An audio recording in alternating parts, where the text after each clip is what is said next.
1 minggu di rumah mertua, Sean benar-benar tumbang pada akhirnya.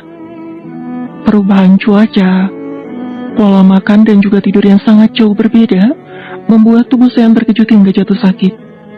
Asam lambungnya naik, stres, dan juga gejala masuk angin parah akibat mandi pagi membuat pria itu harus menjalani rawat inap. Menyedihkan, persis penyakit anak pesantren yang terkejut dengan lingkungan barunya.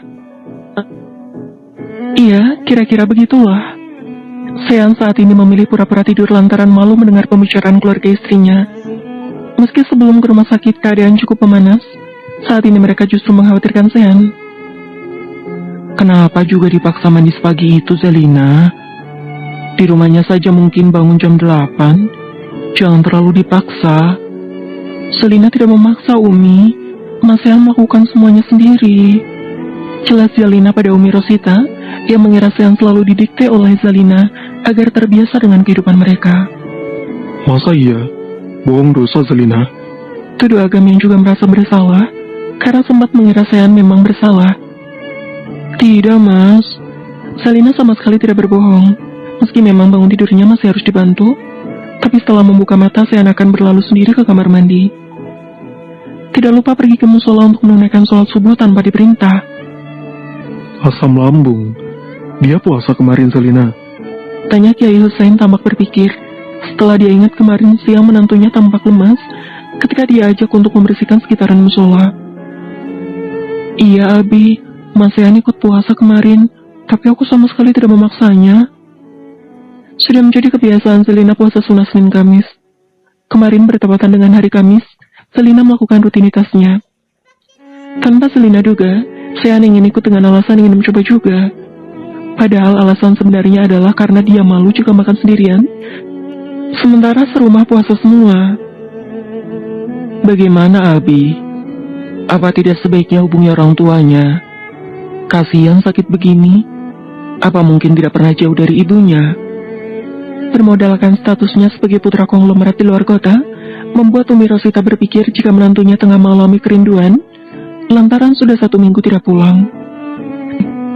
Semua kekhawatiran mereka Sean dengar dengan teliti, sudut bibirnya tertarik tipis sekali. Sungguh, dia merasa sedikit tergelitik dengan orang-orang yang menganggapnya bahkan tidak bisa berpisah dari rumah. Tanpa mereka ketahui, bahwa saat ini mereka seakan tengah mengkhawatirkan seekor buaya akan tenggelam. Baiklah, nanti Abi hubungi orang tuanya. Siapa tahu sedikit lebih baik. Sebelumnya Michael mengatakan akan membawa serta anak dan istrinya agar bisa saling mengenal sebagai keluarga. Hanya saja belum bisa dalam waktu dekat. Selain karena khawatir keadaan masih panas, Kiai Hussein juga tidak ingin keluarga Michael ikut merasa tidak nyaman akibat pandangan orang-orang di sini. Sial, habis sudah aku diajak Papa Ande benar-benar datang ke sini. Sean hendak membantah juga percuma.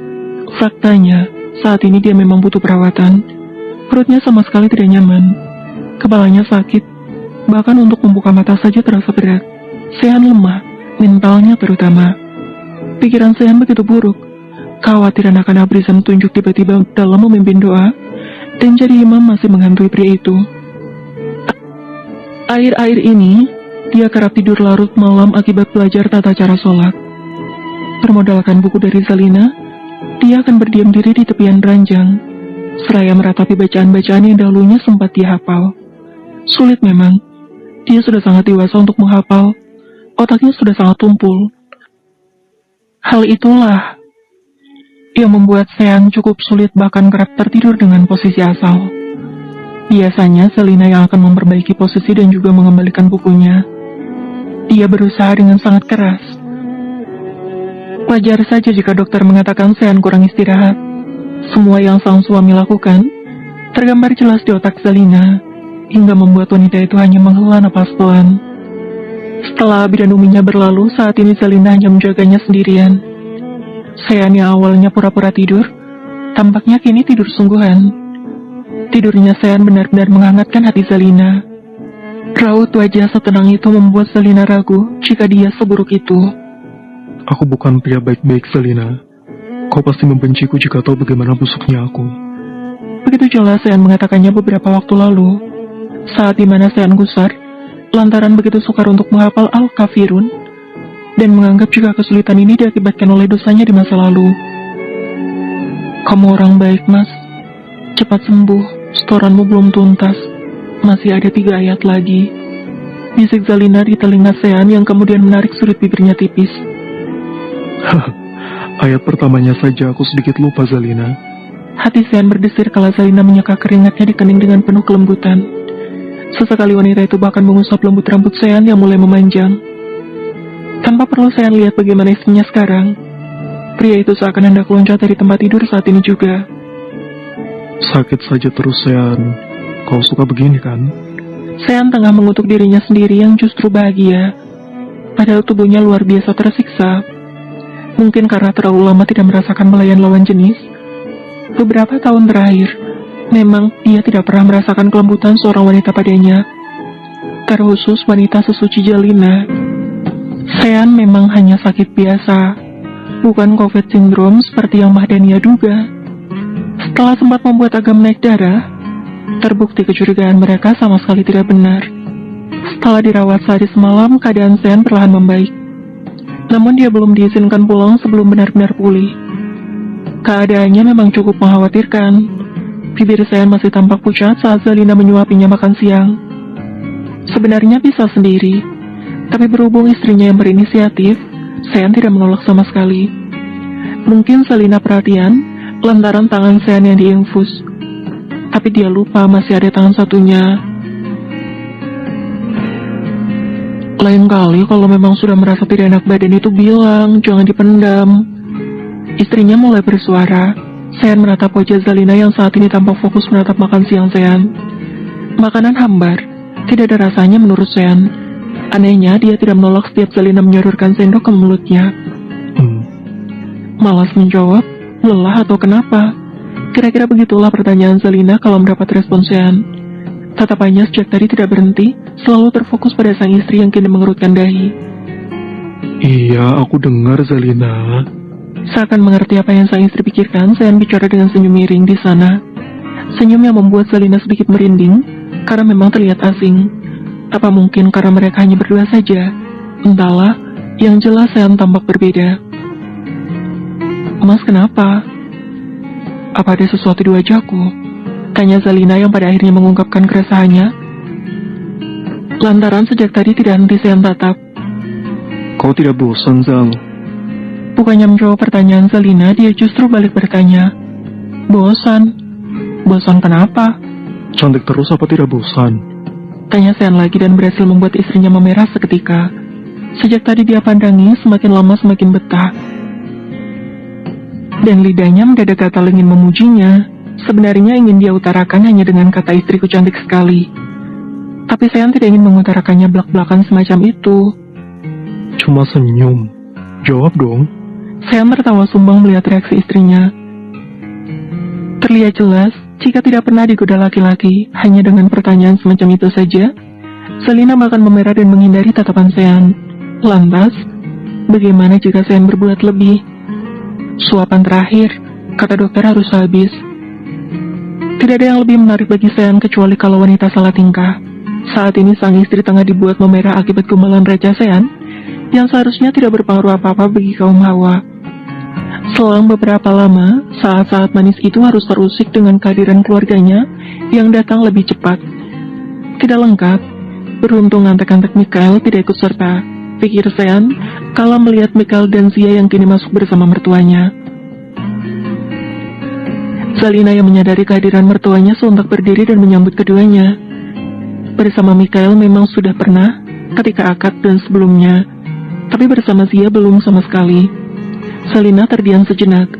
Dia menatap kagum wanita mungil yang telah melahirkan sosok Sean. Cantik, benar-benar cantik dan tampak awet muda. Tidak hanya selesai di sana, Zia juga begitu baik menerima menantunya. Ya Tuhan, mimpi apa Sean dapat yang begini? Sama halnya seperti Zalina, Zia juga mengagumi menantunya. Dia sudah memiliki Sheila sebagai menantu yang sopan, dewasa, dan juga tegas dalam kelembutannya. Menurutnya wajar saja, karena Sean memang memiliki kemungkinan untuk mendapatkan istri seperti itu. Namun untuk Sean, sungguh, saat ini Zia merasa ingin sujud syukur melihat menantunya. Wanita itu merengkuh tubuh Zalina erat-erat, Bahagia tak terucap dan Zia meneteskan air mata selain mendapatkan pendamping bak bidadari ini. Ya Tuhan, Kiai, terima kasih sudah merelakan putrinya untuk menjadi pendamping putra kami. Masya Allah, semoga Pak Kiai tidak menyesali keputusan ini. Jujur, saya sudah angkat tangan dengan putra saya ini. Tutur Zia benar-benar tidak mampu membendung perasaannya. Kampret, maksud mama apa? Sean membatin, mungkinkah di mata mamanya dia semengkhawatirkan itu?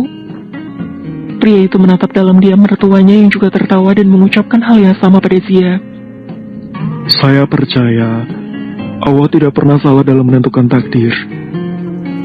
Terlepas dari bagaimana cara mereka bersatu, saya yakin Selina adalah tulang rusuk Sean yang hilang satu. Tutur Kiai Hussein yang berhasil membuat Sean melayang. Penyakitnya mungkin akan sembuh saat ini juga. Pertemuan keluarga ini tampak manis. Sean dapat melihat bagaimana usaha Zia dalam menyesuaikan diri. Lihat, dia bahkan menggunakan hijab demi bertemu keluarga Kiai Hussein. Sementara Michael dengan peci yang membuatnya terlihat lucu di mata Sean. Assalamualaikum Kiai.